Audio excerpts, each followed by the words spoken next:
بسم اللہ الرحمن الرحیم۔ السلام علیکم کلاس پریپ، مجھے امید ہے کہ آپ سب بالکل خیریت سے ہوں گے، اپنا اور اپنے گھر والوں کا بہت خیال رکھ رہے ہوں گے۔ کلاس پریپ، آج ہم اپنے ہوم ٹاسک 7 یا عملی کام نمبر 7 کا آغاز کر رہے ہیں، اور مجھے یقین ہے کہ آپ اپنا یہ ٹاسک بھی بہت محنت اور لگن سے مکمل کریں گے۔ ہمارے گزشتہ کاموں کی طرح ہمارا آج کا ہوم ٹاسک یا عملی کام بھی بہت آسان اور دلچسپ ہے۔ سرگرمی نمبر 1 میں ہم پہلا قدم اردو قاعدہ کے صفحہ نمبر 13 پر دیے گئے جملوں کی متن خوانی یا پڑھائی کریں گے۔ وہ جملے اس طرح سے ہیں: باجی جال لا دو، چاچا چاک لا دو، خان بابا آئے، حاجی جی کے پاس جا، آری چاچا کی ہے۔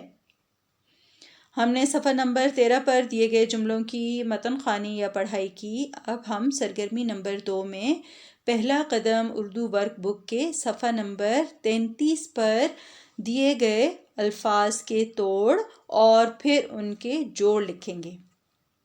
یہ تمام 4 حرفی الفاظ ہیں، یعنی ہر ایک لفظ 4 حروف پر مشتمل ہے۔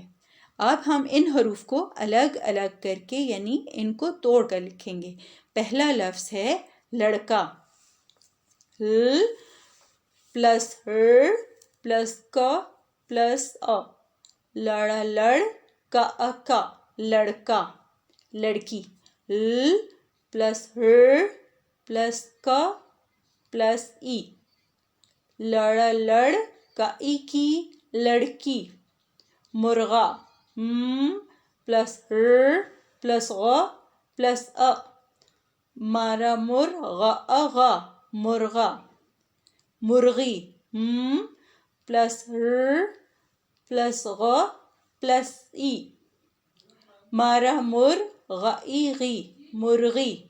بالی، ب پلس ا پلس ل پلس ای، با لا ای لی بالی۔ مالی، م پلس ا پلس ل پلس ای، ما لا ای لی مالی۔ چابی، چ پلس ا پلس ب پلس ای، چابی۔ نانی، ن پلس ا پلس ن پلس ای، نا ای نی نانی۔ چاچی، چ پلس ا پلس چ پلس ای، چا چا ای چی چاچی۔ خاکی، خ پلس ا پلس ک پلس ای، خ کا ای کی خاکی۔ ٹوپی، ٹ پلس او پلس پ پلس ای، ٹا او ٹو پا ای پی ٹوپی۔ کاپی، ک پلس ا پلس پ پلس ای، کا پا ای پی کاپی۔ کلاس پریپ، اس کے ساتھ ہی ہمارے صفحہ نمبر 33 پر دیے گئے جوڑ توڑ مکمل ہوئے۔ آپ صفحہ نمبر 33 پر ہی ان الفاظ کے توڑ لکھیں گے اور پھر آگے دیے گئے خانے میں ان الفاظ کے جوڑ بھی لکھیں گے۔ اس کے ساتھ ہی ہمارا آج کا ہوم ٹاسک نمبر 7 مکمل ہوا۔ آئندہ ہفتے نئے اور دلچسپ سبق کے ساتھ انشاءاللہ دوبارہ سے ملیں گے۔ اس وقت تک کے لیے اللہ حافظ۔